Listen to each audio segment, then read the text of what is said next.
intenté inducir a uno de estos modelos a algo como escribir poemas. Creo que nos hemos estado confundiendo al pensar que generar lenguaje puede ser equivalente a escribir creativamente. Los modelos de lenguaje no tienen exactamente una memoria. Se nos complica reconocer los sesgos que tiene la información, y es que para los griegos la memoria era una diosa. Que le permita acercarse a esas preguntas, o, como decían los griegos, descender. Al ChatGPT no le falta nada, no le faltan las palabras. Son mejores esas palabras a las que surgen de nuestro silencio más riguroso. Hola, soy Valentina Fuentes, soy escritora, poeta y aficionada de los procesos creativos.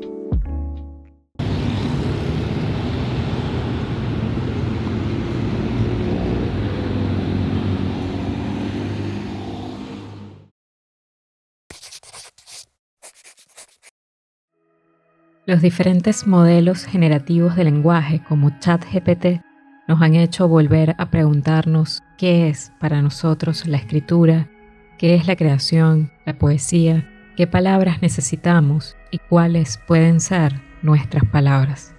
Estos modelos que han captado la atención pública por su coherencia y habilidad para archivar, aprender y decir, nos confrontan ante la escritura como oficio y como creación, pues mucho se ha hablado de inteligencias artificiales como productoras de arte, de libros, incluso de poesía. Y debo decir que, por esta tendencia, intenté inducir a uno de estos modelos a algo como escribir poemas, pensando en la ventaja de su capacidad y registro de un archivo extensísimo de poetas medulares e interesantes para mí y lo que ese registro podría producir como poesía.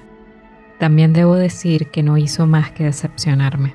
Ciertamente podría intentarlo más, podría intentarlo mejor, añadir más textos, dar mejores instrucciones, hacer mejores prompts, pero creo que nos hemos estado confundiendo al pensar que generar lenguaje puede ser equivalente a escribir creativamente, a hacer un texto literario, a escribir como una tecnología del pensamiento.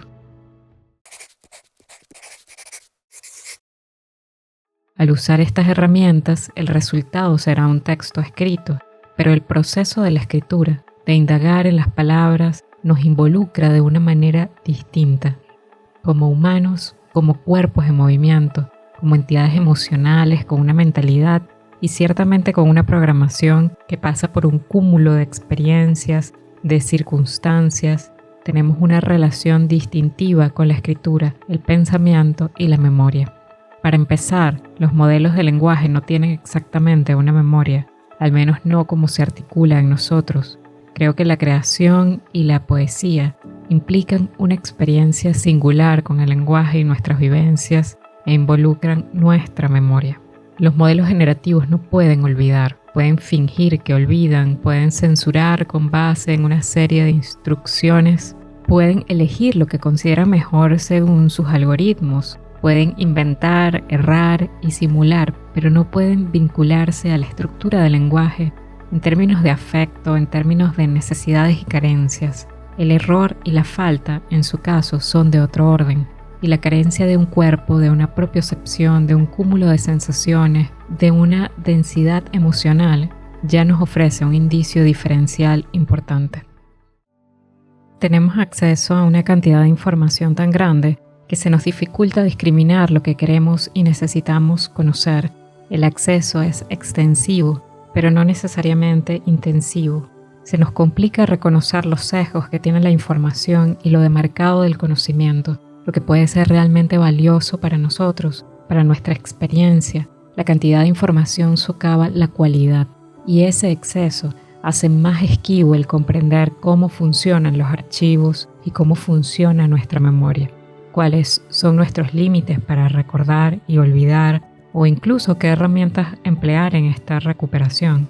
En este sentido, habría que distinguir mejor la función de la escritura y la creación para nosotros, el tipo de memoria que empleamos, en contraposición a la función de una escritura producida por un modelo generativo que responde a un tipo de almacenamiento y administración de datos determinado por instrucciones premisas y algoritmos.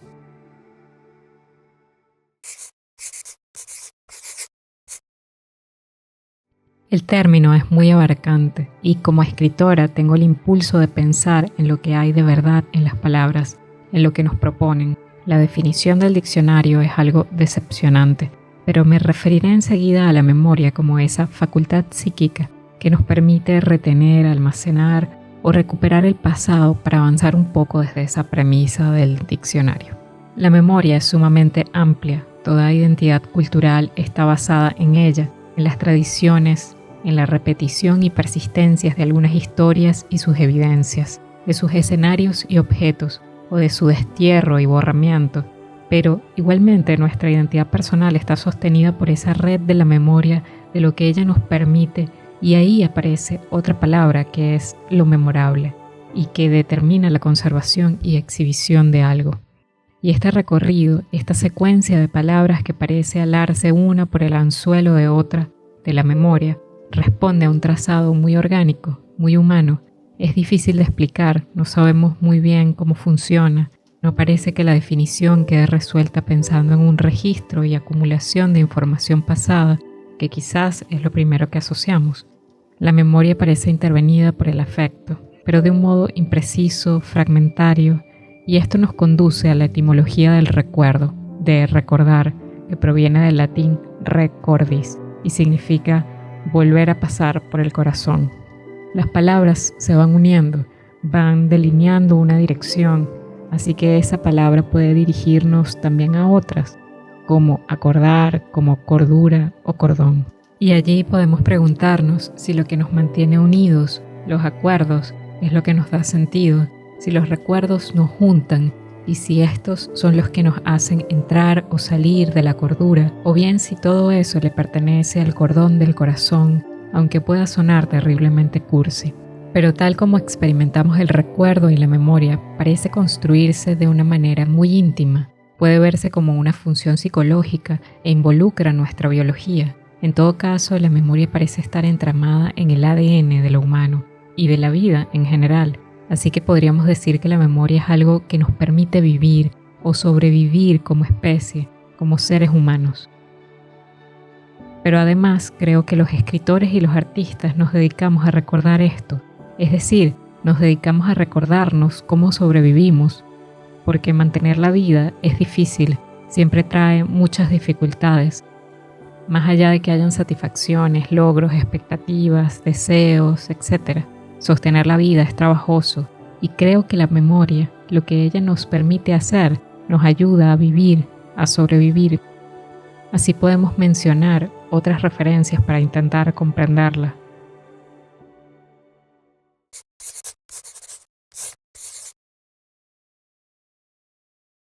La primera es la que aparece en los mitos de la antigua Grecia. Y es que para los griegos la memoria era una diosa. Mnemosine significa memoria y es el nombre de una de las hijas de Gea, la tierra, y Urano, el cielo. Es del intercambio entre el cielo y la tierra que nace la memoria. Es decir, fue una de las primeras diosas en ser engendradas. Pero además, Mnemosine es la madre de las 9 musas, a quienes concibió con Zeus. Cada musa tenía un modo o medio de expresión, un talento excepcional para transmitir algo que derivaría de la memoria. Lo curioso es que la mayoría de estas expresiones tienen que ver con la palabra y con la música, y ya podemos apreciar cómo quedan enlazadas las palabras musa y música. Los talentos de las musas estaban vinculados con el sonido, la narración y el sentido. Y lo primero que hacían los poetas y cantores de la época era convocarlas, que es lo que en la actualidad sería equivalente a buscar inspiración, porque ellas eran quienes inspiraban, quienes posibilitaban la expresión. Los poetas, cantores y oradores les daban todo el crédito de sus intervenciones, y aunque parecían dirigirse a las musas como diosas de la música, la palabra y el canto, también las convocaban como hijas de la memoria. Los poetas buscaban de alguna forma beber de la fuente de la memoria, pues estuvo simbolizada por una fuente, mientras que el olvido se llegó a representar con un río, el Leteo. Así, las aguas de la memoria son inseparables de las del olvido, Y resulta que Mnemosine nos dotaba de la misma forma del olvido a través de sus hijas, las musas. Ellas inspiraban y nos hacían olvidar. Las musas nos entretienen, y es que toda atención y selección pasa por el olvido. No podemos retenerlo todo. La memoria no se trata de eso. Y hay un magnífico cuento de Jorge Luis Borges con el que se puede ilustrar y comprender esa invaluable función del olvido. El cuento es muy breve y se desarrolla a través de un argumento simple. Se llama Funes el Memorioso y fue publicado en Ficciones, el primer libro de cuentos de Borges. El relato nos presenta a Funes, un personaje que luego de sufrir un accidente y al contrario de lo que nos propone la experiencia traumática, que típicamente restringe la memoria, se levanta un día con la capacidad inusual de recordarlo todo. Funes acumulaba detalles y este exceso lo incapacitaba. Lo llevaba no solo a un estado de aislamiento y soledad, sino que hacía imposible que pensara. Y pensar es olvidar diferencias, es generalizar, abstraer. En el abarrotado mundo de Funes no había sino detalles. Parece entonces que esa memoria que nos permite juntarnos, que nos ayuda a sobrevivir, no requiere solo de acumular o recuperar información pasada, pero no podemos afirmar cómo funciona nuestra selección, mientras que el modelo de lenguaje está entrenado para hacer asociaciones que parezcan nuestras, donde aparentar sería la clave. En nosotros suele interponerse algo que llamaríamos arbitrario. Si algo muestra el escritor y el poeta es cuán calado, cuán inmersas están sus palabras en un sistema afectivo del que es consciente solo por momentos. Él o la poeta no reproducen el lenguaje, intentan inventarlo nuevamente para decir algo que todavía, hasta ese momento, no había podido. Algo tortuoso hay en su producción. Al ChatGPT no le falta nada, no le faltan las palabras. Esto es justamente lo que le es dado con ansiosa abundancia. A los modelos de lenguaje no le cuestan las palabras, no le pesan. Él o la poeta excava sus palabras y aunque estas palabras sean ajenas, también son profundamente suyas. Creo que estos modelos pueden, sin embargo, entrenarse para producir algo a partir de la experiencia, sensibilidad o subjetividad de un creador. Pero este desarrollo seguiría respondiendo a la urgencia y proyección humana. La necesidad no proviene del chat y no creo que pueda cubrirla. El modelo de lenguaje no necesita las palabras. En cambio, nosotros las necesitamos, pero no cualquier palabra. La vida de alguien que escribe está hecha de muchas cosas, ¿no? Primero de la experiencia de vivir, que esa es común a todos, ¿no? El enfrentarse con las grandes preguntas, los grandes problemas que tenemos todos los seres humanos. Entonces, ¿por qué nos vamos a morir? ¿Qué es el tiempo? ¿Qué sentido tiene la existencia? Esas son las preguntas básicas de la escritura. Eso en alguien que escribe está totalmente como imbuido de las lecturas, porque en las lecturas es donde uno va a buscar eso que no encuentra en la cháchara cotidiana. Creo que no hay memoria que no nos lleve a la expresión, sea en forma de testimonio, de relato o de obra creativa. Creo incluso que puede ser un deber de nuestra existencia, una manera de buscar el sentido de nuestra historia, de algo que solo nosotros podemos decir porque hemos vivido para poder ir al encuentro con algo nuevo. Y eso también está en los mitos de la antigua Grecia.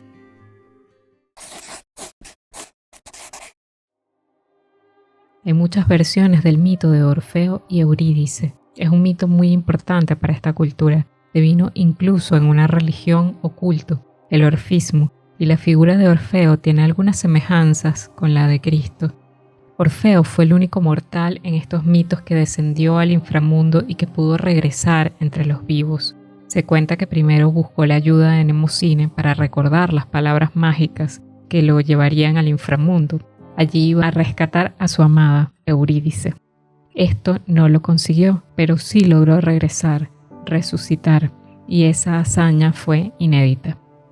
Orfeo era músico y cantor, y esta habilidad en su expresión, este talento que daba celos a los dioses, le permitió vivir 2 veces, pero una de las cosas que nos propone el mito es que debemos encontrar las palabras precisas, las palabras mágicas para descender al inframundo, para buscar en lo desconocido, en lo inconsciente, eso que perdimos, aunque no consigamos precisamente lo que estábamos buscando. Ser capaces de encontrar nuestra expresión, de encontrar nuestras palabras para descender y poder regresar, sería el camino para volver a vivir, para sobrevivir a la dificultad. En la lectura va a buscar una calidad particular de silencio que le permita acercarse a esas preguntas. O, como decían los griegos, descender. Los griegos hablaban de la catábasis, de ese descenso que los héroes hacían al reino de los muertos, que no es más que ir a preguntar lo que no tiene respuesta. Y de hecho querían abrazar a los cuerpos de los padres, la madre, lo que fuera, y los cuerpos se diluían, porque no hay respuesta para esas preguntas. Pero sí se pueden escuchar las preguntas, aunque no se escuchen las respuestas. Así es como la poesía puede ser también una manera de resistir, de reinventar nuestra vida, de darle o encontrarle sentido. La poesía no se trata exactamente de cumplir requisitos como la métrica, el uso variado o imaginativo de figuras literarias, unos temas determinados, un ritmo o una rima particular.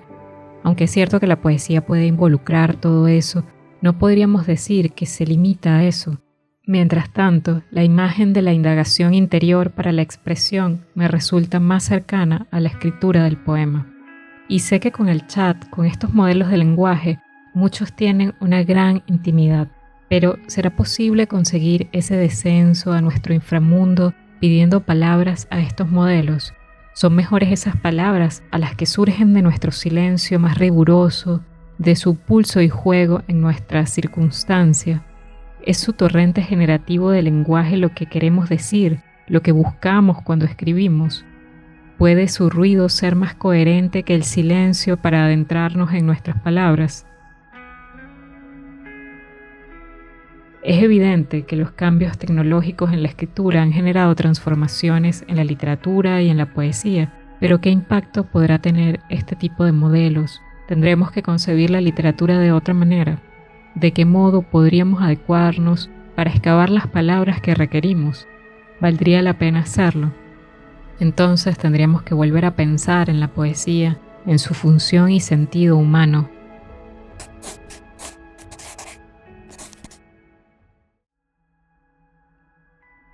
Escribir es algo que hemos cultivado con diferentes propósitos y las distintas formas en que la escritura cristaliza nos cuestiona sobre su sentido. Finalmente, es su proceso y su método lo que articula la vitalidad de este oficio. Más que la escritura, está en juego el escribir y quién escribe por nosotros, quién ocupa nuestro lugar. Creo que estas preguntas son urgentes y en este canal seguiremos indagándolas, seguiremos sosteniendo un espacio para esta conversación, para ubicar el lugar y el valor de la escritura, de la poesía, para incentivar la creación y el encuentro con nuestras propias palabras.